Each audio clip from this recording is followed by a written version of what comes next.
Hello everyone, welcome back to সানার YouTube channel and Facebook page. Digha ব্লগের third পার্টটা তো তোমাদের সাথে শেয়ারই করা হয়নি, তো সেটারই ছোটো ছোটো টুকরো আগেই তোমাদেরকে ভিডিওর প্রথমে দেখিয়ে দিচ্ছি যে গোটা ভিডিওতে আসলে কি আছে। সেদিন সারাটা দিন আমরা কী কী করেছি না করেছি সেটাই তোমাদেরকে এই ভিডিওতে শেয়ার করতে চলেছি, আর এটাই ফাইনাল পার্ট। ভিডিও ভালো লাগলে কিন্তু লাইক করতে ভুলো না। সেদিন সকালবেলা যেন বাবা মেয়ের ঘুম কিছুতেই ভাঙতে চাইছিল না, দুজনেই দেখো কেমন তাল মিলিয়ে হাই তুলছে। এদিকে সানার বাবাকে দেখো, সানাকে কেমন জড়িয়ে ধরে শোয়ার চেষ্টা করছে, আর সানা বাবার কাছ থেকে ছাড়িয়ে মোটামুটি আমার কাছে আসতে যাচ্ছিল, মাঝ রাস্তায় এসে ঘুম চোখে আবার ধপ করে পড়ে গেছে। সকাল সকালে এসব কিউটনেসগুলো সানার দেখা যায়। আমরা কিন্তু তাড়াতাড়ি করে সবকিছু রেডি করে বেরিয়ে গেছি। সানাকে স্নানও করিয়ে নিয়েছিলাম আর সানাকে খাইয়েও নিয়েছিলাম। সানা তো ওইদিকে চলে গেছে রিসেপশনে, আর রিসেপশনের সেই মাছের অ্যাকুরিয়াম দেখে সানার আবার ভয়। দেখো সানার রিয়াকশনটা এবার। তুই মাছ দেখবে না? মাছে ভয় লাগে? মাছে ভয় লাগে?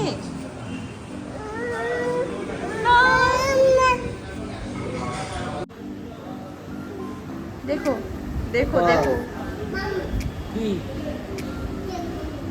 মাছ দেখেছো? সানা তো এখন মাছ দেখাতেই ব্যস্ত। এদিকে সানা যেহেতু চুপচাপ বসেছিল টেবিলের উপরে, সেই জন্য ওর বাবা যেহেতু ব্রেড খাচ্ছিল, তার থেকে একটু ব্রেড ছিঁড়ে ওর হাতে দেওয়া হয়েছে। সেটাই দেখো মুখের মধ্যে পুড়ে নিয়ে কী ঢং করছে বসে বসে।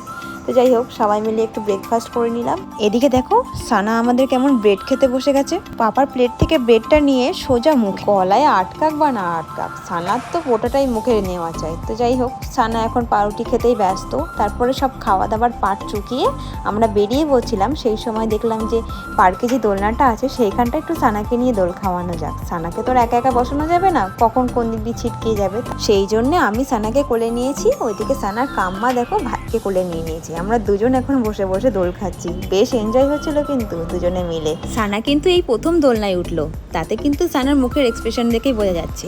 ভাইয়ের মুখের হাসি দেখো না, মোটে থামছেই না একদম, যেন দুই ভাই বোন একদম চুটিয়ে হেসেই যাচ্ছে দোলনায় বসে বসে। যাই হোক, দুজনে মিলে দোল খেতে খেতে সানার হঠাৎ করে চোখে পড়লো ওই বাগানে দেখতে পাচ্ছ ফোয়ারার নিচে একটা ম্যাও। তো ওই ম্যাওকে দেখে সানা আবার হাত দিয়ে দিয়ে দেখাচ্ছে ম্যাওকে। ব্যাস, তারপরে যেই পাপাকে দেখলো অমনি ঝাঁপিয়ে পাপার করে চলে গেল। পাপার কাছে আদর খেতে তো সানার ভীষণই ভালো লাগে। দেখো পাপা দাড়ি ফোটে, তাও ওর কোনো ইরিটেটিং হয় না। আর যাই হোক, পাপা তো কোলে নিয়ে হদ্দ চটকায় আর আদর করে। আর এদিকে আদর টাদর খাওয়ার পরে আমরা বেরিয়ে পড়েছি। দেখতেই পাচ্ছ সেই গেটটা আমরা ক্রস করে চলে যাচ্ছি বাড়ির দিকে।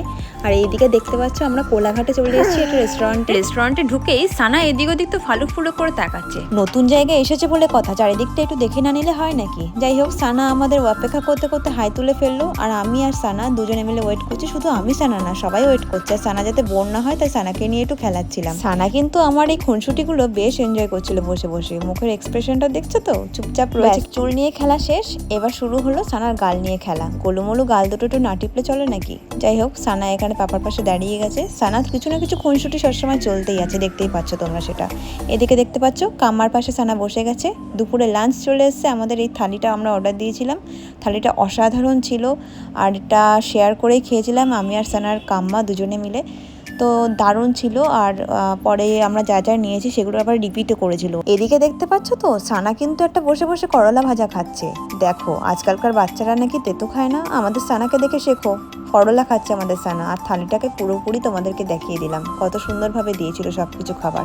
এদিকে সানাকে আমি একটু শুক্তো দিয়ে ভাত মেখে খাইয়ে দিচ্ছিলাম। সানা তো বেশ বসে বসে খাচ্ছিল, এনজয় করছিল। খাওয়া দাওয়া শেষে গাড়িতে ওঠার পর সানার তো পেয়েছিল বেজায় ঘুম, একেই বোধহয় বলে ভাত ঘুম।